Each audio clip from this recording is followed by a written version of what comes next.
Hey everybody, welcome back to another episode of Indie Game Movement, the podcast that talks about the marketing and business of indie games. I'm Andrew Pappas. I'm going to be your host today, and this is episode 264, where we're going to be talking about indie game marketing, a guide on standing out. All right, now some quick context here. On the website, my website, there's a guide that I put together that is this, and I thought it would be really helpful and a kind of a way to do things a little bit differently to create an audio version of that guide here for the show. Now, so this is something really cool that you can go back and reference to on the website, but more importantly, I just wanted to put it into a format here that's going to be really helpful for you. And just some key points that I'm going to point out here, more than anything, it's a very thorough, big guide that I decided to kind of outline the whole breadth of indie game marketing. There's definitely some important tidbits there that you're going to get a lot of valuable information on. For some people, it's going to be a little bit of a review. For others, it might be a lot of new things that you're not familiar with. But regardless of where you are in your journey and working towards on your indie game marketing, part of the things that I wanted to do with this guide in particular was just to provide a different approach and way to look at things. And that's kind of the component in terms of what I'm referring to when I say a guide on standing out. So take what you will out of this. There's a lot of value packed in here. Again, this is a bit of a departure from the typical episodes you may be used to. Don't worry, we're still going to be doing those. But this one, I just wanted to try something different and still provide you with a lot of value and a compact, thorough guide that should give you everything you need for your indie game marketing, whether it's a bit for reference or something new that you're looking to try. So take what you will from this. I hope you get a lot, and that's what we're going to be talking about right here today on Indie Game Movement.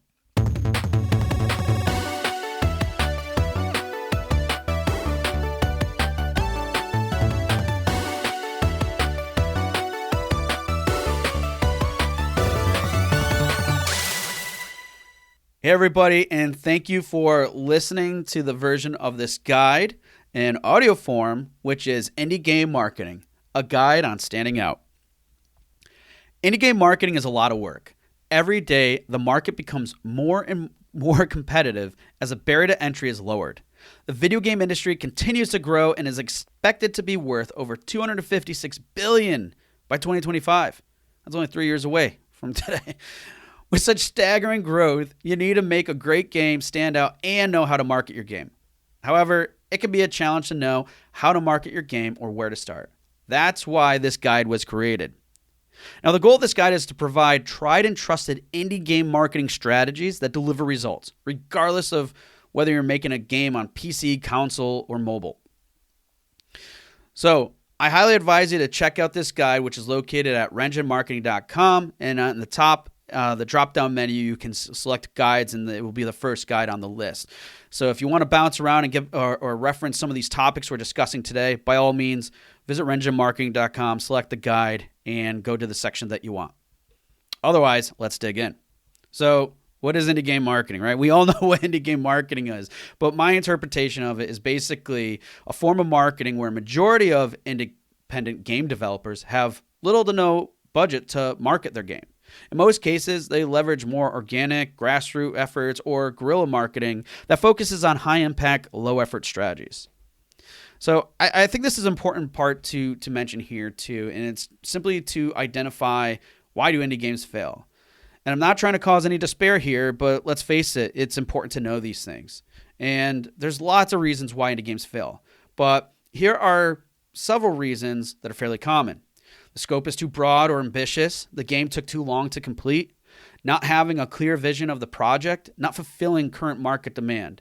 The team wasn't a good fit for the project. Technical issues. Limited or no exposure. Not creating a commercially viable product. Or not allocating enough resources. Just from the reasons above, there's already a lot stacked against indie games. But if you want to increase your chances of success, then understanding these concepts and how to avoid marketing mistakes other games made will steer you in the right direction. So, why don't we talk about what are some common indie game marketing mistakes? So, oftentimes avoiding common mistakes can make all the difference in starting out on the right foot. Here are some that I figured I'd share with you that are one of the biggest reasons that you should avoid them. 1, not writing a marketing plan. Creating a marketing plan provides you with a framework to determine your purpose, goals, strategies, and how to measure results. It also contains market and audience research you conducted, providing valuable information and insight that will aid in your marketing strategy. Too often, indie games forgo this essential step, missing out on having clarity and confidence in their marketing and business decisions. Number 2, not allocating enough marketing resources. One of the largest problems most developers face is they focus too much time, effort, and money on development.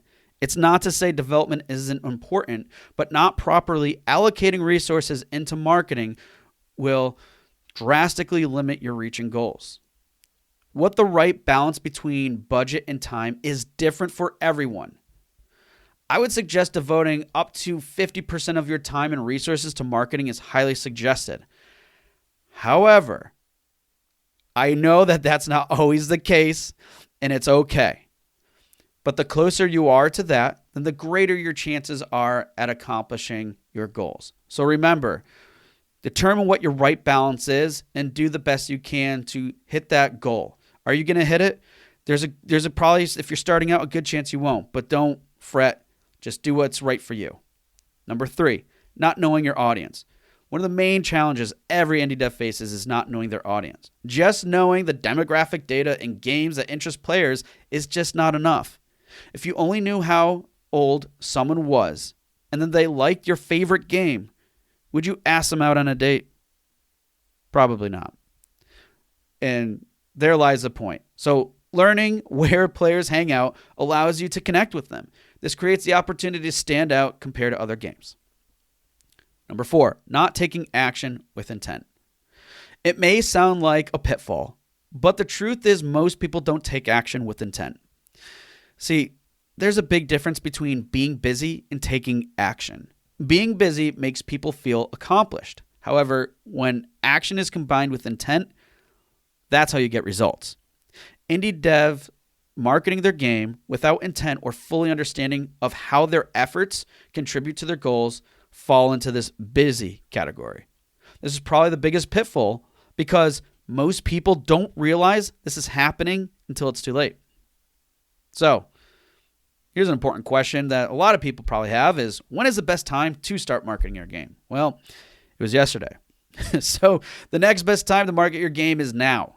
Honestly, lots of people wait too long to market their game. Regardless of the reasons, marketing your game now creates awareness and opportunities you otherwise wouldn't have. That doesn't mean everything needs to happen all at once either. In fact, starting with a strong foundation and direction is the best place to begin if you haven't yet. So how do you start?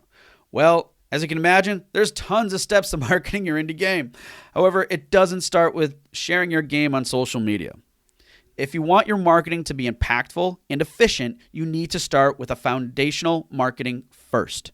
Foundational marketing is basically the research and implementation of key elements that will help dictate how to market your game. Here's a quick breakdown of how to begin marketing your game. Create a game that has market demand.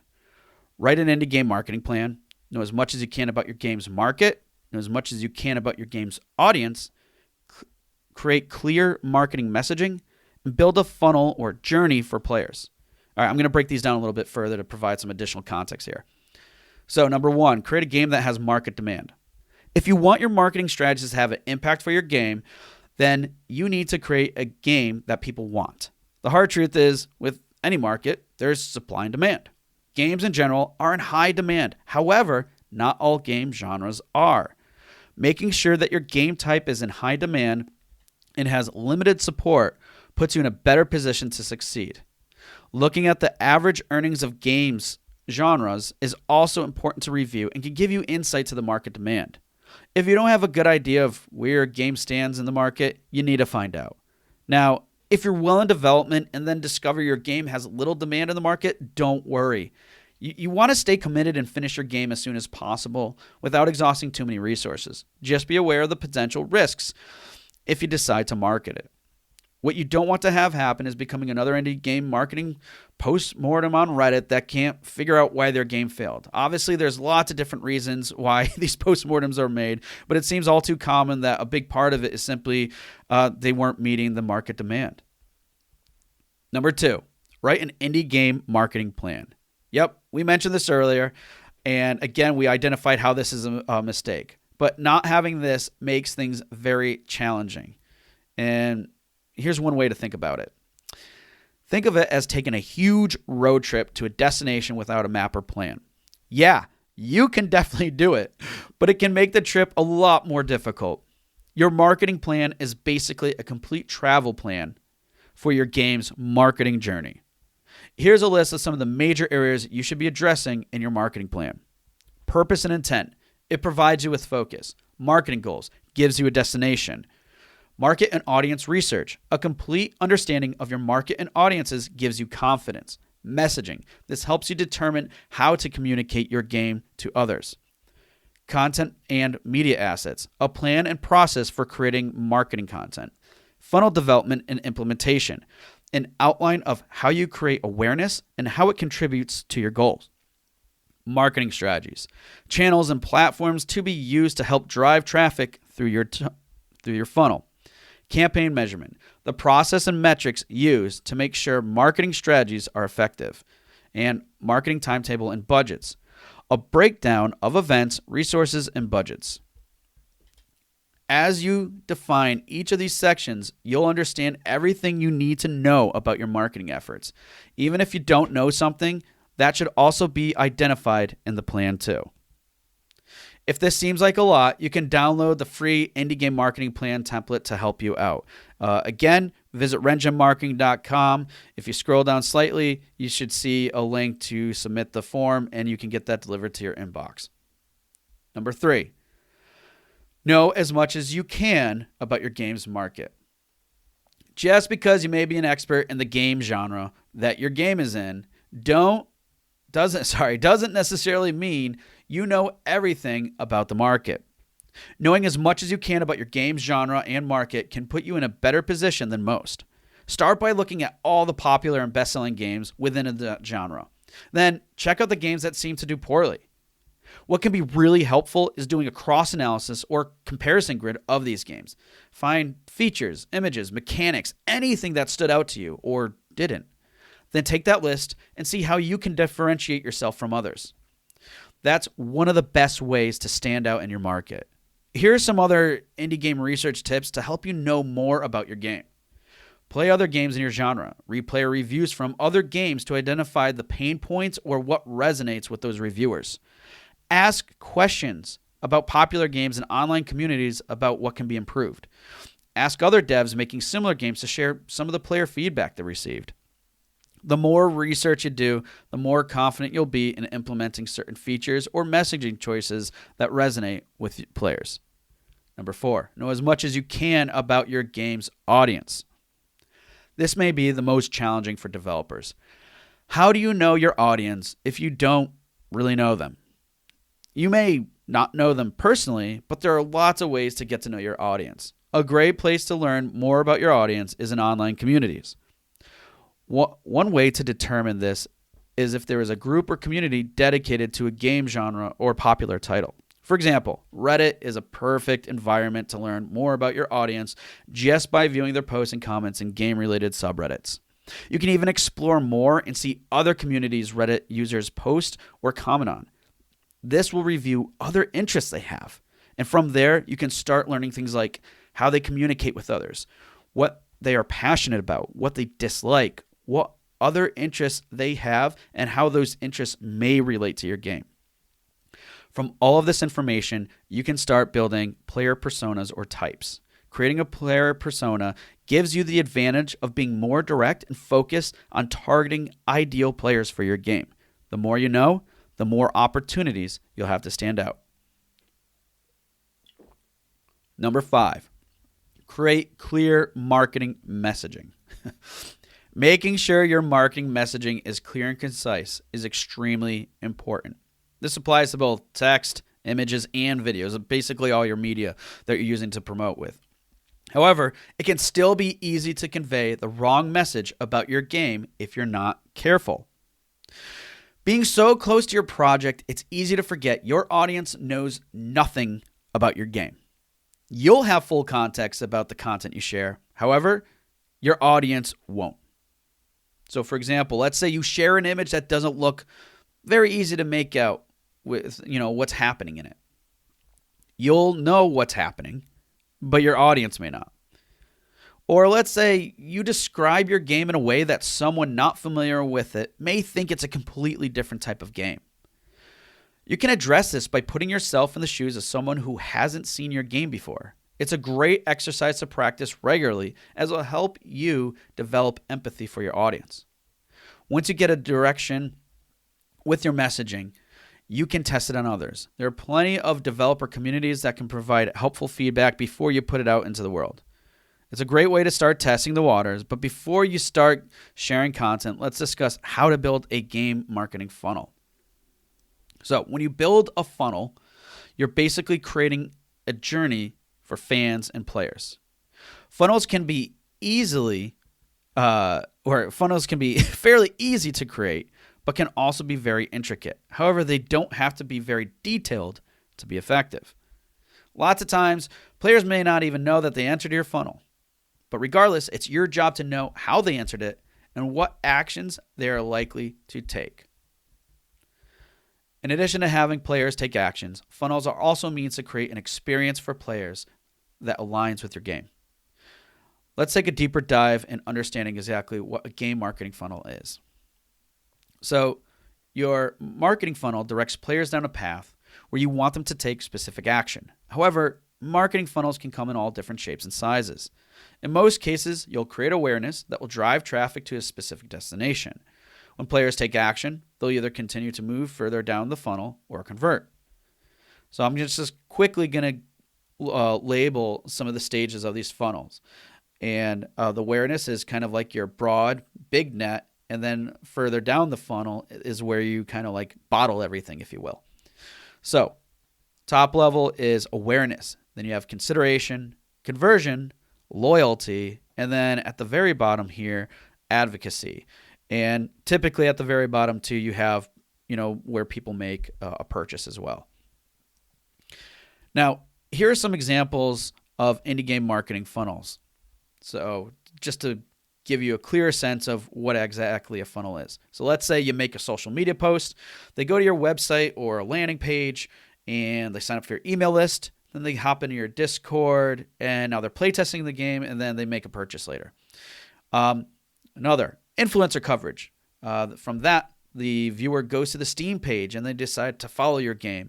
And then because on your Steam page they also you make an update from them following you to go to your Discord, then they playtest, and then eventually purchase. Or you have an ad campaign, and it directs people to go to the mobile landing page, and then there they install the app. Or let's say you have another ad campaign, but it directs people to a pre-launch page sign up that you may have for, let's say, if you're going to be running a Kickstarter campaign. And then once they receive that notification, they visit your crowdfund page, and then they go ahead and pledge. And last but not least, they're just simply browsing Steam. They wishlist the game, and eventually they purchase when you release. This can give you a good sense of the different paths that marketing funnels will create. Some are short and long, others may overlap. What's important, though, is each step of the funnel requires a clear call to action. This tells people what you want them to do, and it's how you drive them further into your funnel. Without a clear call to action, your funnel may still work, but won't be effective in delivering results. So earlier we talked about, what the player journey is like and everything, and I wanted to elaborate on that a little bit further. So basically the player's journey is part of your funnel, but it takes it to a more immersive level.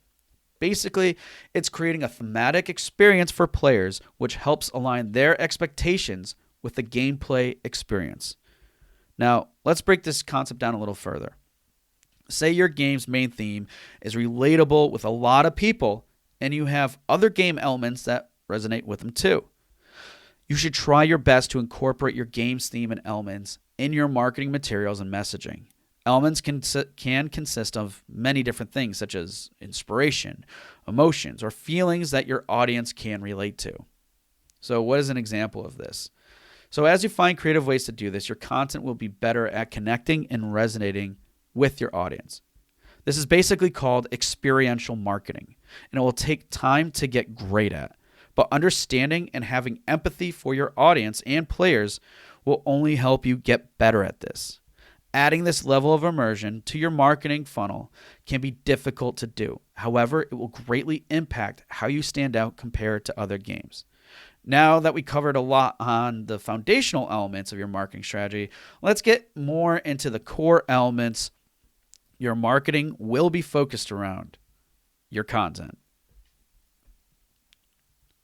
All right, so here we're going to talk about content that you create that should be shareable. So everything you do with your marketing relies on your content and media assets. That's why you need to make your content as good as possible. To do this, your media assets need to have strong visual context. So visual context basically means showcasing media content with clear visual information that can be interpreted without additional messaging. This makes things much easier to understand for people who have never seen your game before.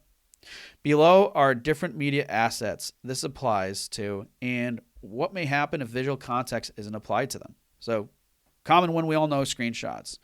Mostly gameplay images should be very clear and a good representation. I would say, honestly, the best representation of your gameplay.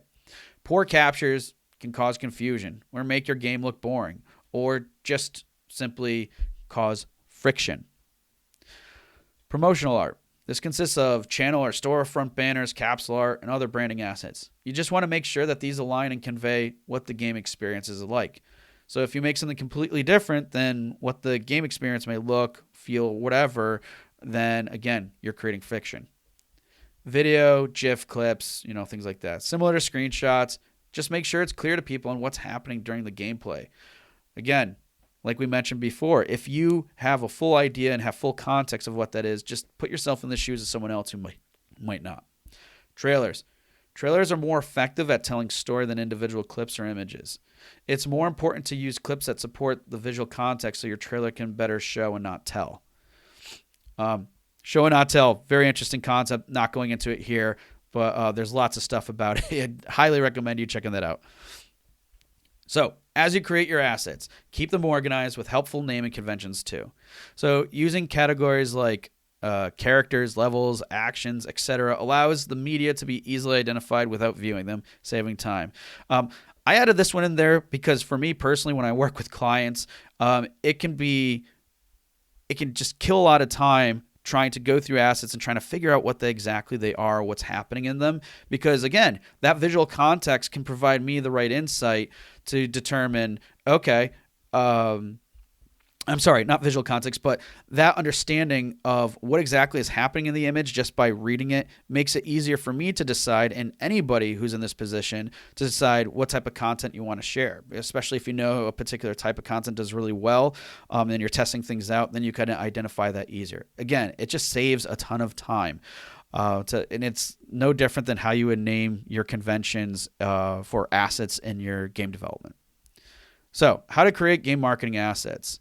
So a lot of us already have a pretty clear understanding. And again, I highly recommend you going to this guide to get more. So basically, I have a quick breakdown on how to create screenshots, how to create promotional art, how to create video GIF clips, and how to create trailers. There's a lot of cool links in here to in-game screenshot tools, even screenshot tools for mobile. Video capture tools, suggestions for free editing software such as DaVinci Resolve, and other like little tips and suggestions that I've made. So again, check it out to really find out how to make those assets. Quick overview. A lot of you might be familiar with it. Still worth checking it out. All right. Now, how do you create shareable media assets? So part of making an indie game is making sure that your media assets is making sure that they're, they get people excited and they want to share them.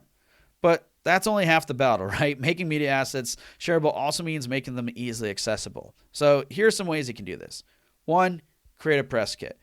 We know a lot of this and how the importance of making a press kit, but there's a few more details I'm going to go down to and explaining why.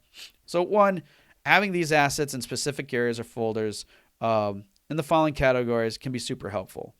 Pretty straightforward. Art, logos, screenshots, video GIFs, and trailers. Basically what I mentioned before.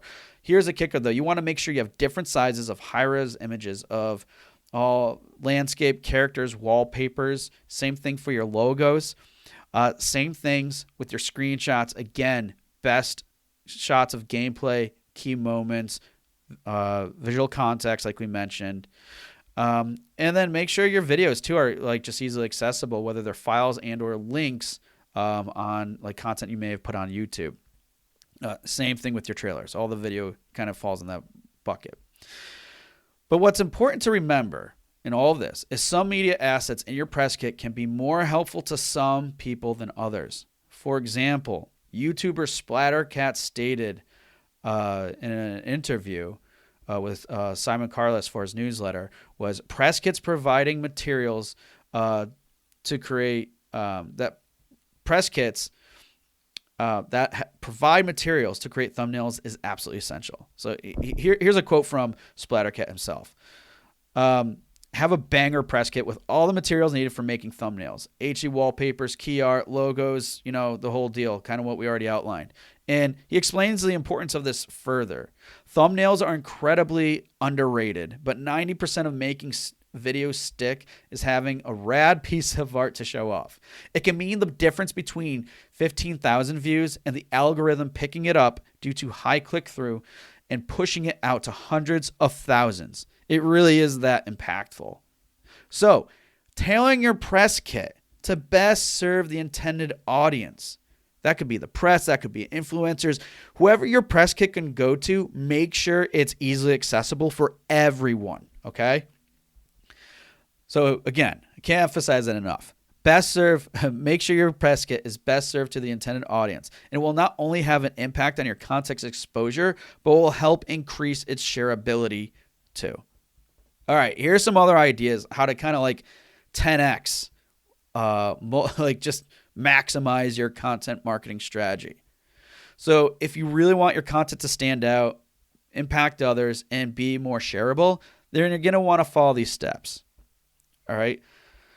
1, conduct competitive research. Like we mentioned before, it's good to see what other people are sharing, what works, what doesn't.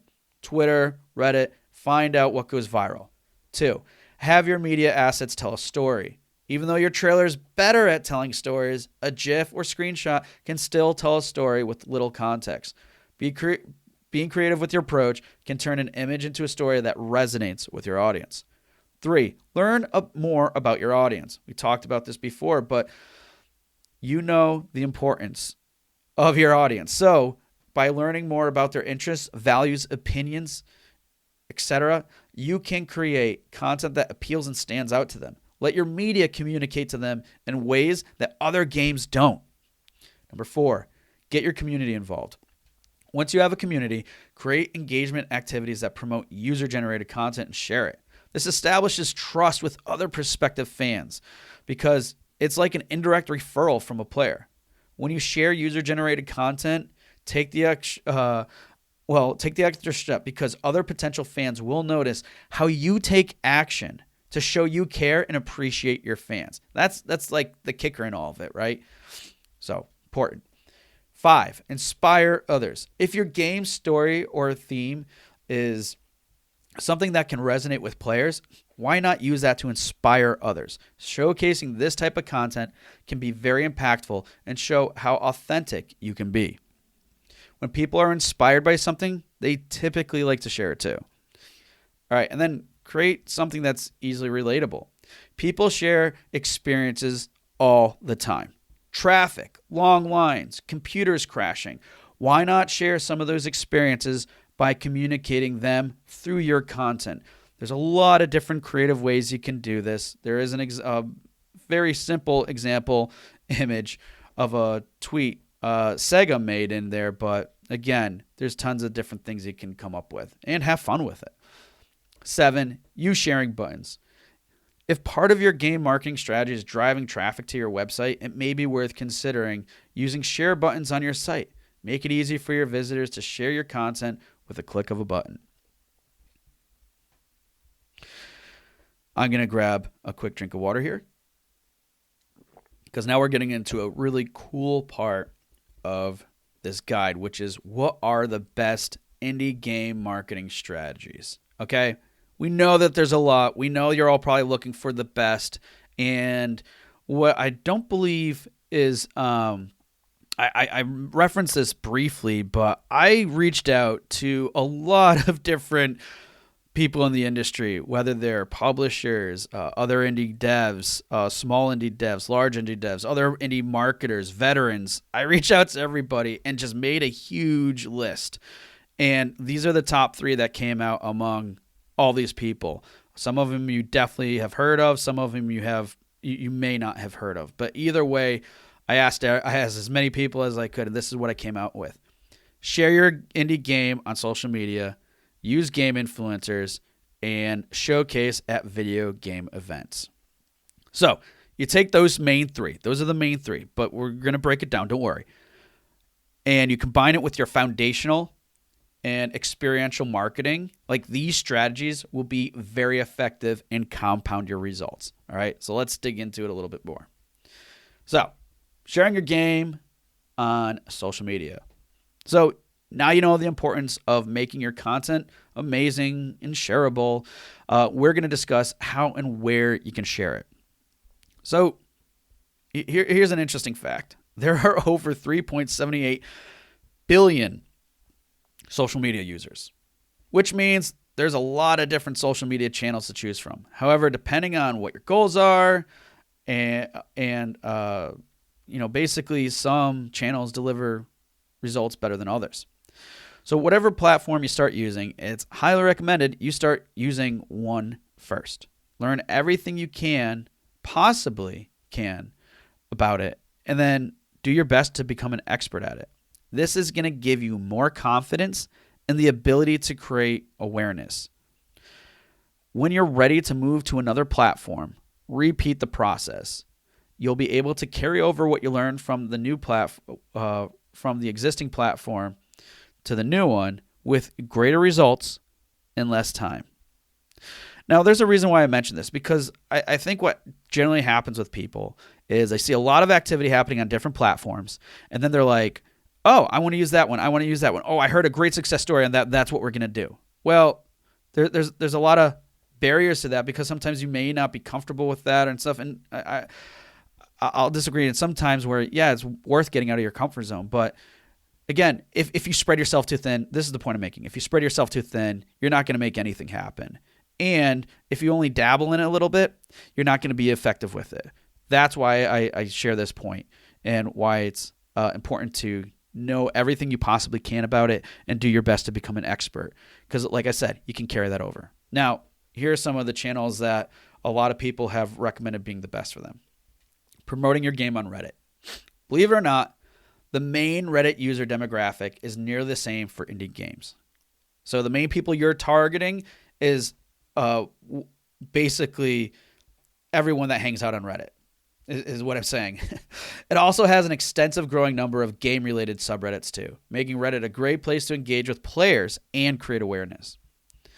So even though, real quick, I provide a really interesting graph on there to showcase this, what the demographic numbers are. Now, even though not all subreddits allow promotion, Reddit provides indie games great opportunities to connect with players and learn valuable information from them. So if you plan on promoting your game on Reddit, you kind of want to follow these steps.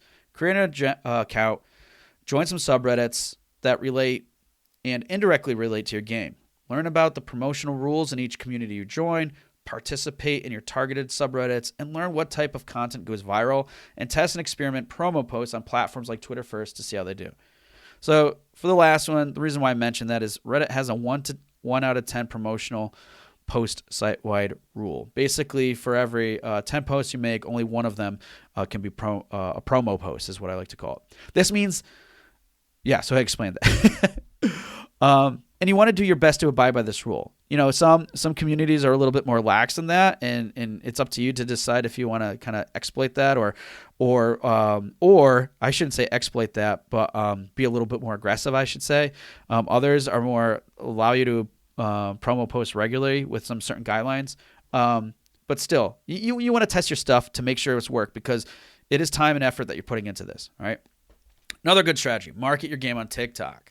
All right. It's got the potential to create a lot of exposure. However, be mindful that it consists of a younger user demographic. As long as that aligns with your game's audience, TikTok can be a great opportunity. With the user base growing extensively and content having the potential to reach hundreds of thousands of people, this is one of the reasons why TikTok is such a great community to leverage. And I use an example here with Studio Stray Font, their account. They have only recently been super active for the last few months and have had at least one post over 200,000 views and a few others over tens of thousands. And there's an image there so you can see exactly which post did well. So creating content relies heavily on videos. Generally speaking, better performing content involves having someone in the content paired with popular or catchy music. If you want to market your game on TikTok, here's some basic steps. Kind of similar to last: create an account, browse via computer or app, become familiar with the platform, search or follow other game, non-game creators using keywords and hashtags. Get ideas on how to approach your own videos and regularly test and experiment. Like most platforms, using TikTok is an iterative process. However, with time and dedication, the chances of your content going viral will increase with each post. All right, build your indie game network on Twitter. Yes, there's a reason I emphasize network, and hear me out. Now, with nearly 39% of its user demographic being between ages 25 and 35, it would seem like the ideal social media channel to market your game. But there's a catch.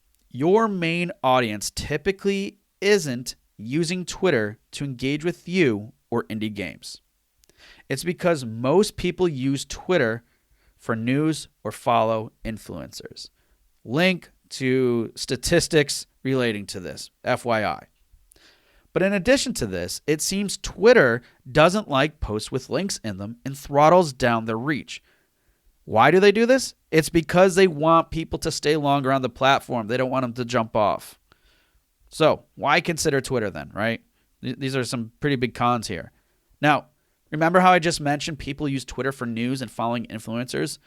Well, gaming press and gaming influencers are probably the main reason why gamers or players are on Twitter in the first place. Not only that, but publishers are also on Twitter because they know indie devs are actively use Twitter. So between gaming journalists, influencers, publishers, and even other devs, Twitter is a great place for you to reach and connect with some pretty helpful people. Twitter may not get you directly in front of players, but it can put you in a great position for other opportunities. So, if you want to build your indie game network on Twitter to better leverage your indie game marketing, then follow these basic steps to get started. If you haven't already, create an account. Browse and become familiar with the platform. Search and follow game journalists, influencers, publishers, and some devs.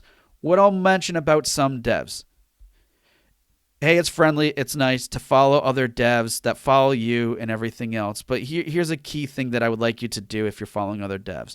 Follow other devs that you want to connect with where they're in a position you want to be. For example, Supergiant Games. I would follow them. I would follow any the main developers on that team, right? Or even if there's that, let's call that a reach, right? Not necessarily reach. It's probably easy to connect with them, but maybe they're not as accessible. Or maybe there's just a fairly small or medium-sized studio that's doing really well, that's sustainable and everything. Follow them. See what they're doing. If you just follow everybody else that's like you're not going to learn anything from them. When it comes to Twitter, that's one of the best things I think you can do. There's lots of other things too, but that's one of the best ones. So that's that one caveat when you follow. That's why I say some game devs. Don't follow everybody else like you, unless they're really, there's other reasons that you justify to, fine. But honestly, follow other game devs that are in positions where you want to be. All right. Another thing, be selective with who you follow, kind of to my last point, and engage with them regularly to stand out. For example, game journalists, influencers, if you engage with them regular, comment on their stuff, and it's not to say you have to do it like every day, but if you do that, you're going to stand out. So when it comes time to, talk to them later, you're in a good position. Participate in weekly events like Screenshot Saturday and others. Test other social media posts on Twitter first and see how they perform. Like I mentioned earlier with Reddit. Pin and tweet your feed that has a call to action link. So what I mean by that is, remember how you say you lose traction if you post a link, if you make a tweet that has a link to it, right? Because they want to keep people on the platform. Well, you can still make those posts, but then if it's really important to you, if it's like a call to action that has it, pin it. Because if people are checking you out based off of how you engage with them and everything else, they're probably going to check out your feed. And if they check your feed, you want that main call to action tweet pinned at the top of your thing. A lot of people don't do that. Do it. Include any additional important links in your profile and or keep DMs open. Hey, look, if you want people to click around at certain stuff or you want people to connect and network with you, you got to keep the DMs open. All right. Create awareness with Imager. Now, like Reddit, Imager has also a similar audience and characteristics, making it an ideal place to post and create some impactful awareness. Despite its similarities to Reddit, like any platform, it has its own nuances that you need to be aware of if using it to create awareness for your game. First thing is to be aware of is that if you're new to Imager, you have to go through a validation period. What this means is your posts will be limited in providing a call to action with links in them. They do this because they want users to add value to the platform and limit the number of spammers on it. So be sure to engage on the platform with posts first. Also, know that a lot of people use Imager for sharing memes. This can make it a challenge to strike the right approach with your posts. However, it's still important to be mindful of that. Remember, you want to cater to your audience and how they use the platform. So this concept can be a little challenging to understand, and not even going into the more technical intricacies of the algorithms and stuff, right? Sometimes I think you can get caught up in that, and that's why I want you to focus on this stuff more than anything. But still, this concept, it can be challenged to understand. However, there is an Imager user, Randwerk. Again, go to the article. I have the link there in an image. But his username is RANDWERK. Well, they show how quickly they created some awareness over the course of several posts, right? And these things, you'll look at them and be like, wow, this is fairly simple, right? But it's not simple because, again, it goes into the concept of understanding who your audience is and everything. So there's a little bit of work there, and there was some trial and error that they made, and you'll see that in the image. It's also important to note that all the content that he shared, Randwerk shared, posted, used either a video or a GIF. So important thing to make note of there. There are also lots of other styles of posts you can make on Imager too. So there's lots of different options you have. The point is, as long as you are catering to the audience and optimizing how you post, you should have a good shot garnering some attention on Imager. Now, thinking about leveraging Imager, then again, here's some quick steps. Create an account, browse, search and engage with posts by searching for related keywords and tags. Get an idea how to approach your own videos from that search and engage aspect, and regular test and experiment. Again, goes without saying that using Imager is also an iterative process. So just keep on testing, and you're bound to find something that will stick. All right. We're now into another major section of this, which is using game influencers. So again, out of the top 3 that came up, this is number 2. So the main reason why so many game developers rely on game influencers is that they know and understand that the influencers have an established a strong devoted community. This can have a significant impact for indie game developers and why leveraging game influencer marketing is so important. So let's discuss some of the best ways to leverage game influencers. So here's one that I think comes up because a lot of people are like, hey, let's go to streamers or content creators, or really what's the difference between the two? Aren't they the same? Well, here's the deal. Most game influencers are either streamers or content creators, though there's definitely an overlap. Streamers mostly stream the game they're playing, or content creators may stream the game but also create gameplay content that people can view later. If trying to decide between reaching out to streamers or content creators, you may want to stick with content creators first. While both content creators and streamers can have large followings and generate some great awareness for your game, content creators typically get more views. Why? Because the content gets more views over time compared to streaming gameplay.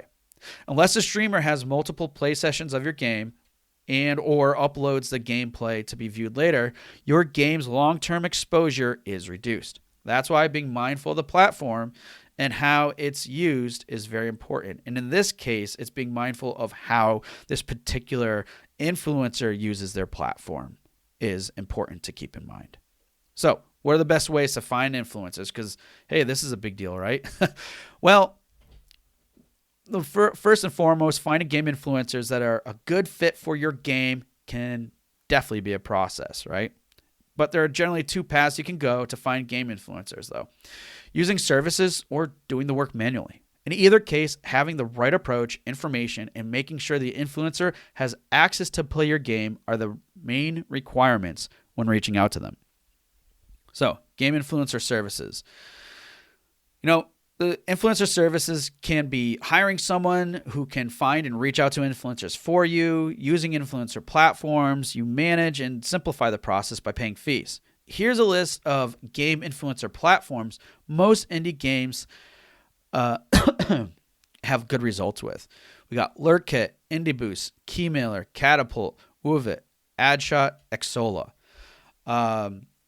All good things to consider. I would, do the work, find out if you're considering this, do the work and find out which model, because each of them are similar but might have different models, different offerings, whatever. Go in and do your homework to find out which is going to be the best for you. Now, manually finding game influencers. Now, when you're manually looking for game influencers, there are a lot, there are a few ways to go about this process. One, you can use Twitch or YouTube directly and apply filters to refine your search.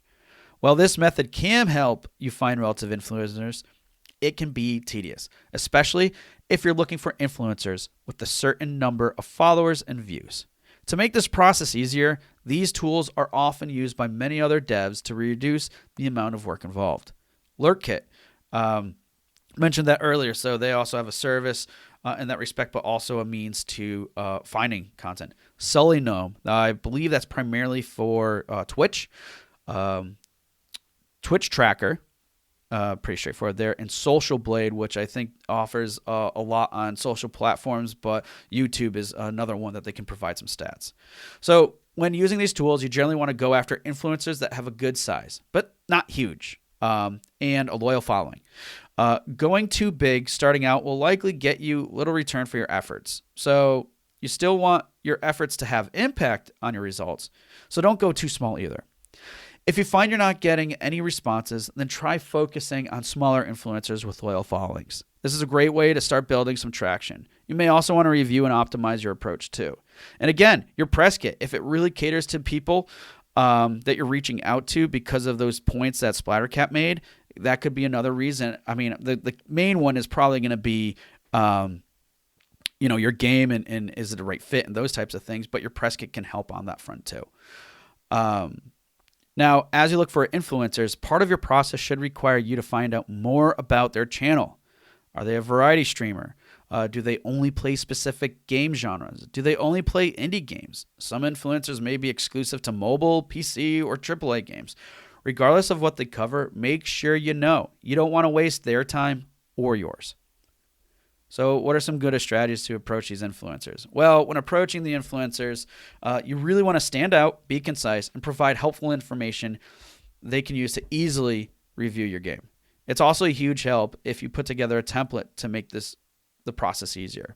But before you start blasting influencers with a templated email, here are some great strategies that will help you stand out compared to everyone else. So how do you stand out? By connecting with these influencers. Do you take notice? I'm going to open this with the question. Do you take notice when someone follows your game or gives you a compliment? Yeah, of course you do.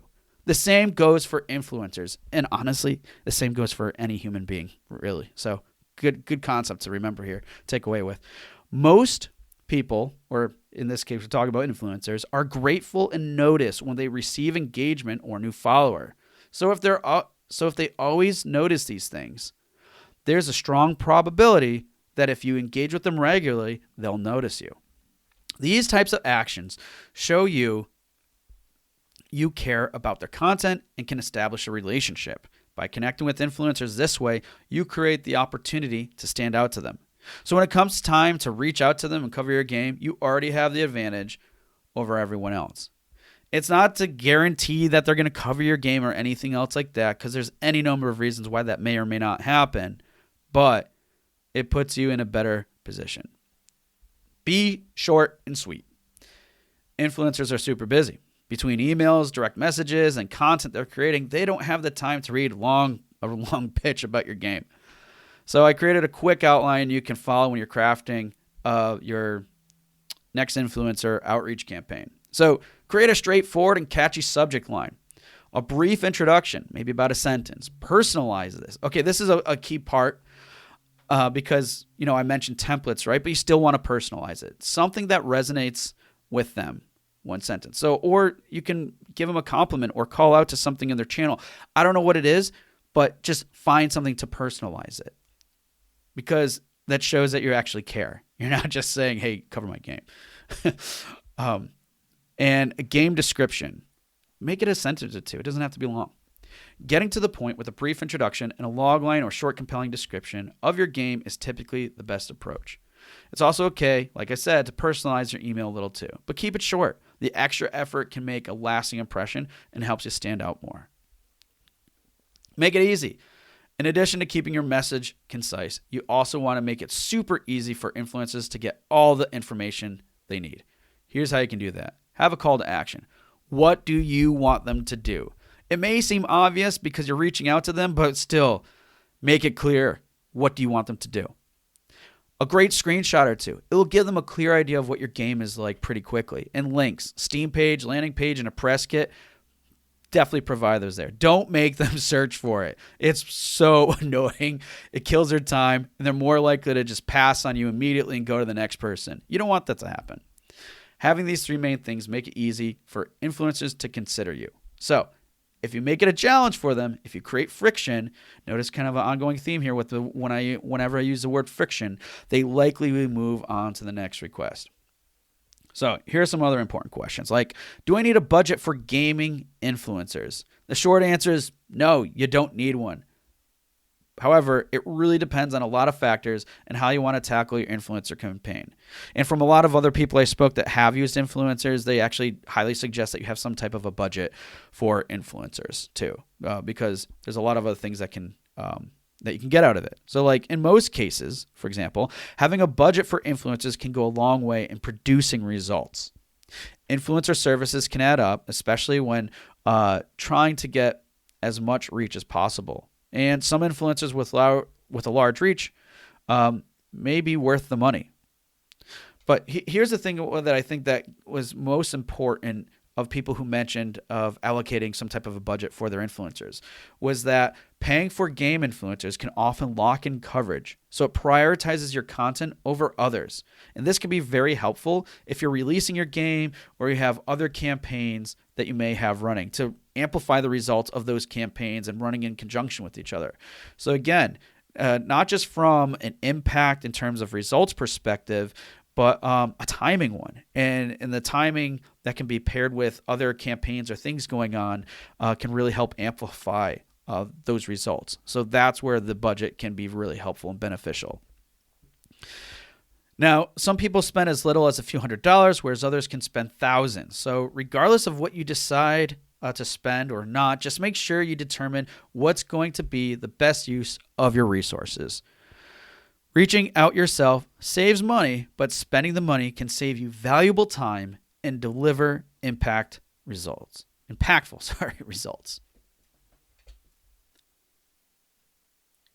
Sorry for the pause. Showcasing at video games events is next. So, of the top 3, this is number 3. So, best ways to market your indie game, and video game events is it. So, these are actually probably one of the most impactful ways to get exposure for your game. However, it's important to consider that not all events provide the same opportunities. For example, some events may be more business focused like GDC. Others are more consumer based like PAX. Steam events are more targeted at potential buyers. Regardless of what the event is, you need to be aware of the audience they cater to, their costs, their goals, and other factors. At the end of the day, you want to make sure you're able to recoup your investment. And honestly, I know because some of these are tangible and not tangible, that mindset of looking at ways to recoup your investment is important to go throughout everything that you're doing with your marketing. But not necessarily on the recouping your investment part, but really what actions are you taking that relate to your goals, to really simplify it. And just throwing that out there real quick. But anyways, now with events, there's physical events and virtual events. So since the outbreak of COVID-19, obviously there's been a decrease in physical events, and virtual events started popping up everywhere. So while this has created a huge opportunity for developers who typically haven't been able to attend physical events, there's some other things to consider too. As physical events, having a hard time talking here, folks. Sorry. As physical events make a slow return, it's still important to consider the differences between the two and how they can contribute to your game's reach. So let's talk a little bit more about physical events. So physical events, they provide a great experience for developers. Meeting players in person and getting valuable feedback can be very motivational, especially when it's, in person. While there are lots of other benefits too, it's always important to look at the bottom line and evaluate how physical events contribute to your game's goals. When thinking about showcasing at a physical event, you'll want to consider the following costs: booth costs, rentals, travel, lodging, food expenses, promotional materials, and additional related and potentially unrelated costs. Once you have a rough idea of what these costs will be, do some research and reach out to other developers that attend physical events, or at least the ones you're interested in. It's important to find out what their goals were for attending and what kind of results they received. Now, some simple math here. Just divide your estimated costs by your estimated results, based off the research you just did. And if the cost to obtain your results are too high in comparison to other marketing efforts you're doing, it may not be worth attending the physical events. That's the best way that you can look at these things, honestly. There can be lots of beneficial factors from showcasing, at physical events that don't necessarily have a tangible value associated with them. Like, for example, such as networking and playtesting in some cases. But when you're considering these non-tangible values, just remember there may be other ways to achieve them without attending a physical event. All right, now let's talk a little bit more about virtual game events. So, we know that there's a lot more virtual events compared to a couple years ago. The virtual event landscape has made it more accessible for game devs to showcase their game, which is kind of cool. But on the flip side, virtual events lack immersion that attendees generally look forward to. But despite this, it still makes events more accessible for attendees. So while virtual events have the potential of greater reach, the exposure of your game you receives could differ greatly depending on the event. So if you're thinking about participating in virtual events, here are some questions to ask yourself. How are games or your game being featured? Being featured can help your game get a lot of exposure. Find out how this is being done to determine if the event is going to be impactful for you or not. Are there streaming events? So will the event holder showcase games, and be featured as part of a streaming party, whether they're hosted on their Twitch account or other platforms? Something to keep in mind. Is the event being featured on Steam? In addition to getting exposure from the event, if it's featured on Steam, like usually like Steam might have some type of partnership or whatever with the event holder. Or Steam may even have an event-related sale in this regard. It will give your game extra visibility on the platform. Does the event feature specific types of games? If the event caters to indie games or specific genres of games, like wholesome games, this could provide a great opportunity to stand out more. And does the event feature a specific group of developers? There are a growing number of events that feature women developers and developers of color and all sorts of forms of advocacy for different groups. It's another great way to stand out while promoting advocacy for these groups. So consider that as well too. And how has the event performed well? Has the event performed well for other developers? Again, see if it worked well for them and understand the reasons for it. They might not align with their reasons may make sense or not, but try to get the best understanding that you can and make the best decision you can in terms of on that front too. Now, what are the best gaming events to attend? So this is the silver lining here in this, right? So, it could still be a challenge to determine what best gaming events are to attend, and especially if you haven't participated in them before, because they all can provide different results based on a lot of different factors. But as I mentioned before, again, do your research before attending and find the event that best meets your goals. Now, I provided a list of gaming events that come highly recommended from teams that have showcased at them and received a great amount of exposure. Now, for some of these, they might be out of reach for you. Others, not so much. Either way, look into them, see what's a good fit. And here they are. Steam events and Next festivals. Pretty obvious on that front, right? But Future Game Show, Indie Live Expo, Day of the Devs, Guerrilla Collective, PC Gaming Show, that's like E3, Indie Showcase and Rising, that's PAX, Tokyo Game Show, The Mix, IGF, Indie Game Festival, that's GDC, Indie Arena Booth, that's Gamescom, and DreamHack Beyond. Outside these events being great, they're so impactful because they usually I say, get a Steam featuring on the front page. So if there's one key thing that you're trying to nail down when considering an event, I would look at it with the lens of a Steam featuring. Because this definitely helps get extra visibility to your Steam page. And usually the end result is getting results for your Steam page, right? Wish lists, followers, etc., sales. While somewhat related, there has been an increase of theme sale events on Steam, and at times those are featured as well. So again, like I mentioned before, it's starting, more of these things are coming up where Steam is featuring sales based off of games that are attending events. But in either case, whatever event you consider showcasing at, be aware that each event has different requirements. So understanding these requirements in advance is essential, especially if you're looking for opportunities to get featured. And I provide a video real quick of how, again, I mentioned Stray Fawn. They have a game called The Wandering Village. They were at the PC Gaming Show, and they had an opportunity to be featured, which they created an exclusive trailer for, and this is E3, that opportunity to create basically exclusive video for this. And what's was really fun about this one too is they had to do it totally last minute, I think, because of just the time frame that they had to work with. So they put it together, did a great job, and they got some serious awesome featuring because of it. So again, explore those opportunities, ask questions, find out what they may be. I can't remember the exact circumstances if they were presented or they with this opportunity or they sought it, but either way, they got featured. It was a short amount of time that they put this together, and the results were amazing for them. So just food for thought in terms of one example relating to how this can be impactful and looking for different opportunities in terms of featuring with events. One last important thing to make sure is that you apply once registration opens for these things, and don't be afraid to follow up.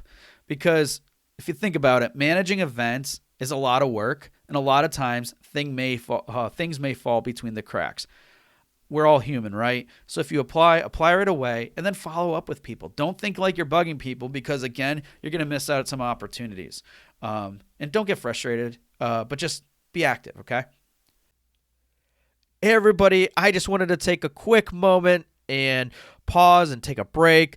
honestly, that was a lot of content that we covered, and I figured I'd give you a breather. The next section of this, because I was thinking that having this in 2 parts is going to be a lot more beneficial than trying to rewind and go back to specific areas. But again, just to call out, this is of a guide that's currently live on the site, and if you want to visit it to go to specific sections or to reference anything, you can do so by going to rengenmarketing.com, and under the navigation there, click on guides. It's the first guide listed there, and you can go ahead and go reference or review the appropriate section that you wanted to dive in a little bit more on. But for the purpose of this particular audio podcast, we're going to take a break. I'm going to actually break this up into 2 parts. The next one, Part 2, definitely won't be as long as this one. I believe it's closer to around about half as much time, so closer to 30 minutes, but still a lot to dive into in terms of the other impactful marketing strategies that a lot of industry veterans use. So we go into a little detail on each of those, but not quite to the extent that we did in this first part. So that way you can get the full picture in terms of what you may or may not want to incorporate into your marketing and what works best for you. So again, this is the end of part 1. Part 2 will be available in audio form, but if you're looking to get that information immediately and right away, then by all means check out the guide. Again, rengenmarketing.com, select the guide option in the nav, and then go into the areas or just review however you want to use the guide there. So again, thank you so much for listening. And stay tuned for part 2, where we talk about other impactful strategies you can use with your indie game marketing. Hey everyone, thank you for listening to another episode of Indie Game Movement. I'm Andrew Pappas, your host, and the show's producer is Mustafa Price. If you enjoy and value the show's content, you can support us even more by going to Patreon and visiting www.patreon.com/IGM podcast and select the tier that best suits your needs. Show notes for this episode can be found by visiting rengenmarketing.com, the number episode of the show. Rengen Marketing is a consulting marketing company that helps indie devs with their marketing efforts. Whether you need guidance with your game's marketing strategy or could use a free marketing plan template, then please visit www.rengenmarketing.com and take action. A special thanks to Dakota Saw for Season 2's opening theme and Melissa Gellis for the new logo design. And as always, thanks for being such great listeners, and we'll see you next time on Indie Game Movement.